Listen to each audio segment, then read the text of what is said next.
I'm sitting here with Alan and Devin from the Photo Atlas. What are some of your favorite unsigned band guys?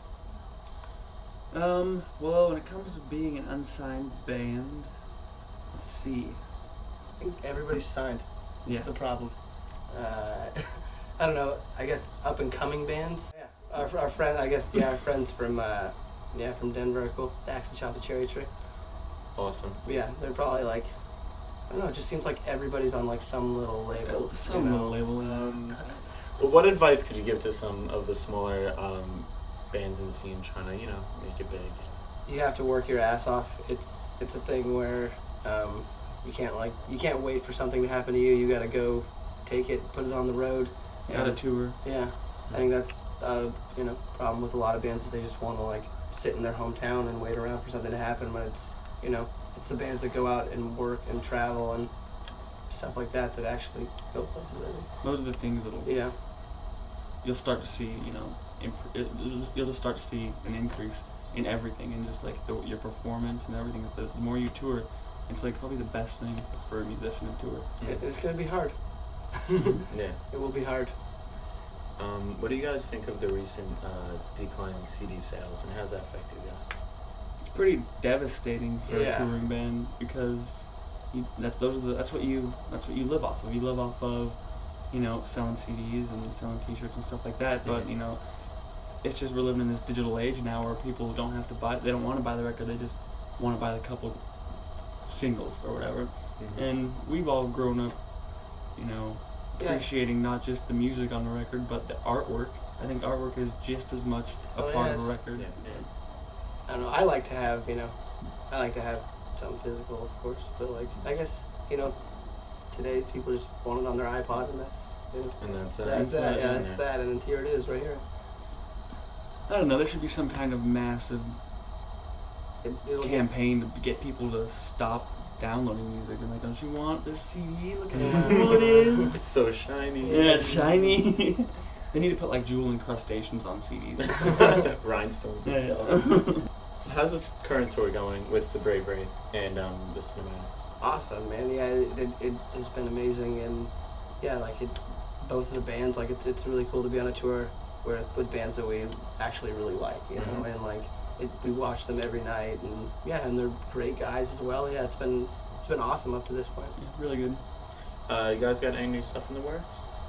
We do. We're kind of like constantly working on stuff.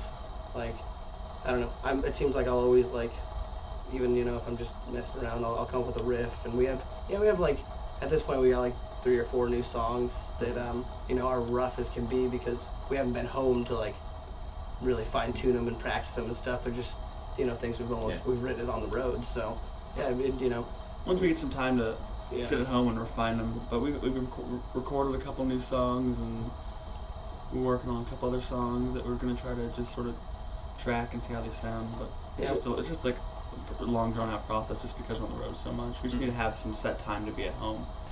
What is your favorite song of the last album you guys released? my favorite song is a song called Red, Orange, Yellow. Mm-hmm. And I don't know. It kind of started out as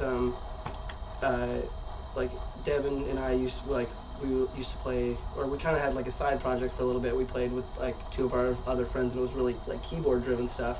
And we had this. The band was actually called Red, Orange, Yellow, but we had this song, and we kind of just went. Defunct. It was just a band for fun, like in Mm-hmm. Denver, just to have But fun. But it really worked as a good catalyst to help us like write songs and Definitely. stuff. So and we just took that song. And I don't know, I like the guitar riff. So. I'd have to agree. I'd have to say it's probably my favorite song too. Just not. I mean, the song's really good, but it also is because we wrote the song with 2 of my best friends in the whole world, and so it just has a little special thing behind it. What got you guys into becoming a serious band out of Red, Orange, Yellow?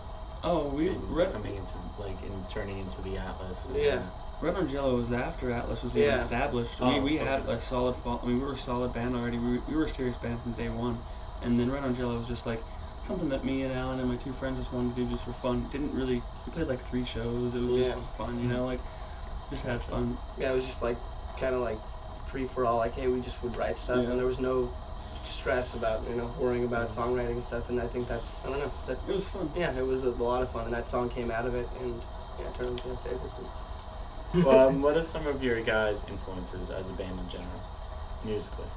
There's a whole bunch of different influences. We're constantly listening to different music and new music, but right now I'd say that we're all really, really stoked on this band called the Velvet Team. Mm-hmm. Their latest record, which is Cum Laude, is amazing.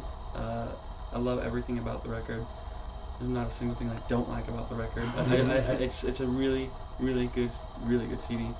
And all you guys have similar music tastes? Yeah, but like we all listen to a lot of the same music. We all actually like. Probably the band that like all of us have like a passion, love and passion for is At the Drive-In, and that band probably like, changed the way we thought about how music should be written. Totally, and that probably like that band is probably why we came together. So. And then like we all of us love Cursive and Refused and The Faint. It's weird because like we like a lot of like heavier stuff, like it's pretty aggressive, but then we like a lot of like straight up dance stuff, and then so we just that's sort of how turned into our that's how it sort of turned into our sound. It's like crazy Refused and At the Drive-In and really loud and edgy, and then you got just straight up dance, and you just sort of mushed them together. And what's one of your favorite At the Drive-In records? I'm gonna say Relationship with Command is the best one. It's an amazing record. Yeah. It is amazing. I mean, In Casino Out's an amazing record too, but Relationship Command is mind blowing. Like, every song on that record is just fucking awesome. Yeah, Relationship with Command is amazing. But I think my favorite record is In Casino Out, just because a really good one it's a little more raw, and you can tell I don't know. Would you guys ever consider doing something like in Casino Out where they played it all live, right? Yeah. Isn't that record recorded live? Totally.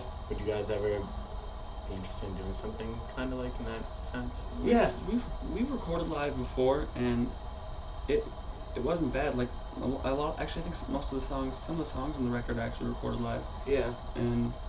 But I think that sometimes it takes away from the song. I think when you record live because you don't get the chance to like. I don't know, sort of, because I don't know. It's hard because we wanted our CD to sound live, because our live show, and we want the. I'm getting confused. I'm getting confused. Fuck this question. You guys excited about the upcoming tour with Portugal the Man and Russian Circles? Hell yes. Oh yeah, man. You can't see it on my face, but I'm going crazy. No, it's gonna be. How do you amazing. guys get involved in that anyway? I don't know. We've played with Portugal the Man before, and first off, we love their record, the first record, and we were just like, God, it's awesome. And so we did that like before playing with them. We just kind of like met the guys that night, and like I don't know. I kind of like kept talking to them over the computer and like on the phone and stuff. We just kind of like it was always talked about. I was like, oh, we should tour together, and they would always be like, I'm sure it's gonna come up soon, and it came up. And we were like, all right, it's perfect. Oh, yeah, dude. It's gonna be awesome. Yeah. What would be one of your favorite bands to tour with? Cursive. Can you show the camera the Cursive tattoo? I don't want to. Why not? Just get close with that. Yep. I love Cursive. We all do. They're fucking... Cursive changed my entire life. I listened to all kinds of like super crazy punk rock and all this stuff back in the day, and then I randomly saw Cursive with Thursday, and I was just like, this is it. This is right for me. It's perfect. And this was when the Burst and Bloom EP was coming out, so it was like, it was good. And have there been any interesting places where you guys have signed on fans and stuff? Yeah. In Detroit, people like their skin to be signed. They sure do. Yeah. We signed a bunch of people's skin. Mark signed some dude's knuckles. Alan drew this ridiculous picture on this chick's back, like this big of a picture. Actually, I think it's that face right there. It is. He drew that face on somebody's back.